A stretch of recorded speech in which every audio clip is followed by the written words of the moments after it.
지금부터 135회 기출문제풀이 2교시 1번 시작하겠습니다. 1번 문제입니다. HTTPS의 사용 목적과 동작 프로세스에 대하여 설명하시오입니다. 기존의 HTTP와 암호화된 HTTPS의 사용 목적에 대해서 크게 숲을 본다는 관점에서 쓰시고, 그 다음에 HTTPS의 사용 목적을 웹서버 운영자 측면과 웹서비스 이용자 측면으로 나누어서 서술하고, 그리고 동작 프로세스를 서술하는 과정입니다.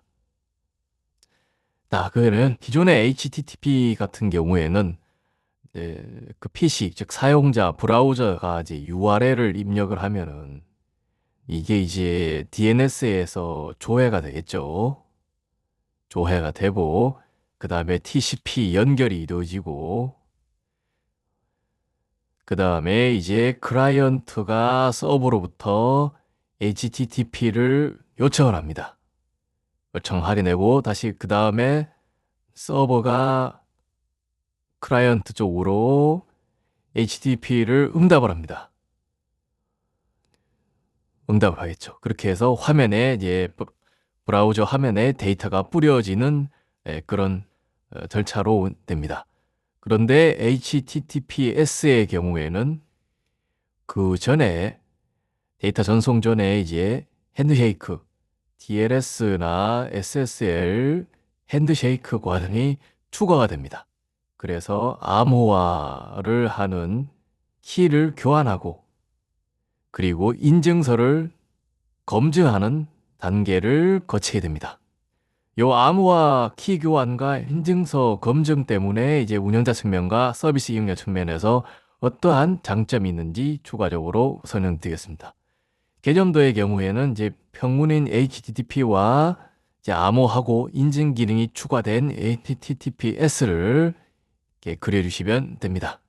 이렇게 해커가 보이기엔 평문이다 보이겠죠. 그런데 암호화 되어가지고 무슨 데이터인지를 알아보기가 어려운 구조가 되었습니다. 결국엔 이것은 HTTPS는 암호화 플러스 인증 기능이 추가되었다 라고 생각하시면 됩니다.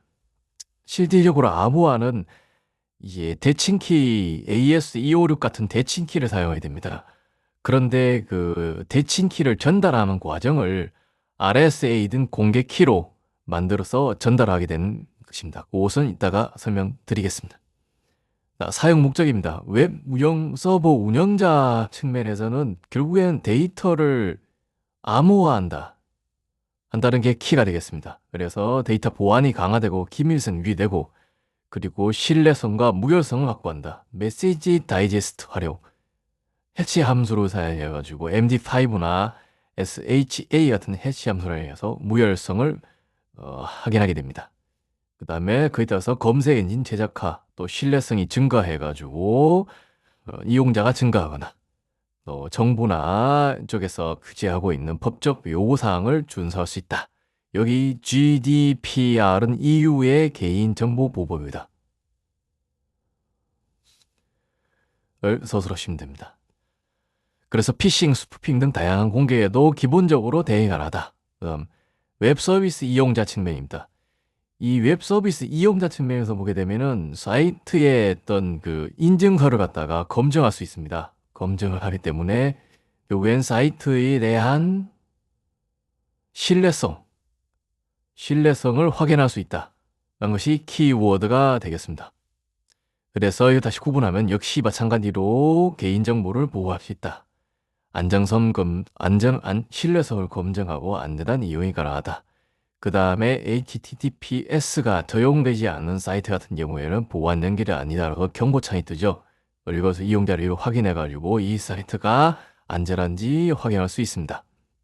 이런 부분들을 서술하시면 됩니다. 다음입니다.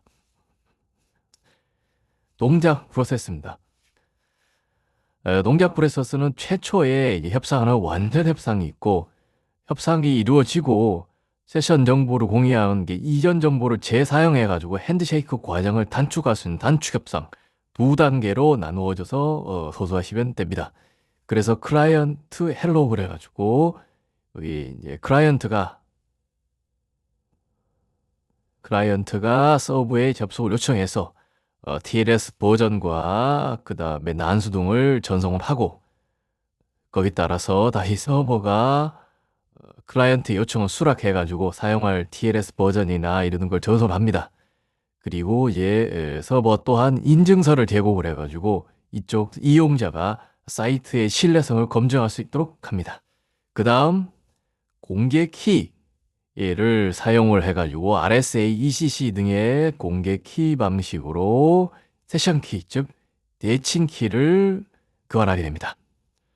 그래서 이제 세션 키를 양쪽에다가 대칭 키로 확보를 하고 암호화 통신을 하게 됩니다. 요 단투 겹상 같은 경우에는 여기에 있는 3번과 4번 과정 없죠, 그죠? 맞아서 클라이언트 헬로, 서버 헬로, 피니시드 해서 단축하게 됩니다. 단축을 하게 되면 결국에는 지연이 둘겠죠. 하지만 세션 하이제킹 같은 보안성이 취약해질 수도 있습니다. 장점과 단점까지도 다 기억해 주시기 바랍니다. 마지막 매진말입니다. 이제 현재 SSL TSL 1.2 이상으로 해야 된다. 현재 1.3이 나와 있죠. 가장 최신 버전이요. 그렇게 기억하시면 되고, 요 부분, 요 안전 협상을 한 요 부분이 이제 좀 텍스트 숫자도 많고 아무래도 시간이 소요가 될 겁니다. 예, 그런 부분도 있기 때문에 그림으로 해서 간단하게 하는 방법을 추가적으로 설명드리겠습니다. 자, 웹 브라우저 하시고요. 그 다음 이쪽에는 사이트 이렇게 하시고, 그래서 첫 번째 접속을 요청합니다. PC요. 사용자라고 보면 됩니다. 그 다음에 두 번째, 그럼 이 사이트는 자기가 가지고 있는 인증서를 전송을 합니다. 그러면 이 웹브라우저 사용자는 인증서를 발행한 인증기관의 공개 키를 가지고서 이 인증서를 해독을 합니다. 그럼 뭐가 생기느냐? 요 사이트에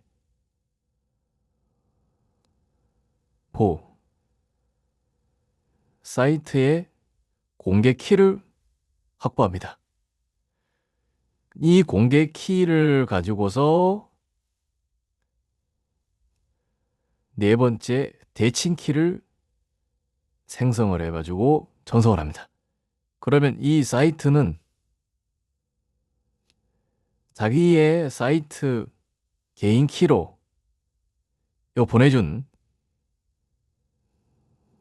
암호화된 공개 키를 갖다가 해독을 합니다. 그 결과 대칭 키를 확보합니다. 양쪽과 같은 대칭 키요. 이 대칭 키를 가지고서 암호화 통신을 하게 됩니다. 여섯 번째, 암호 통신이 가능한 구조입니다. 요 그림을 기억을 하셔가지고 이렇게 해서 간략하게 완전 협상과 단축 협상을 한 번은 그리시고 단축 협상에서 이제 이전 정보를 재사용해서 핸드쉐이크를 단축해서 지연 시간을 줄일 수 있다라고 서술하셔도 됩니다. 추가적으로 설명드리면은 요 TLS와 SSL하고 HTTP 과정을 제가 따로 만들었습니다. 이 만화 같은 것도 있고요. 요 보시면은 되겠습니다. 이상으로 1번 문제에 대한 강의를 마치겠습니다.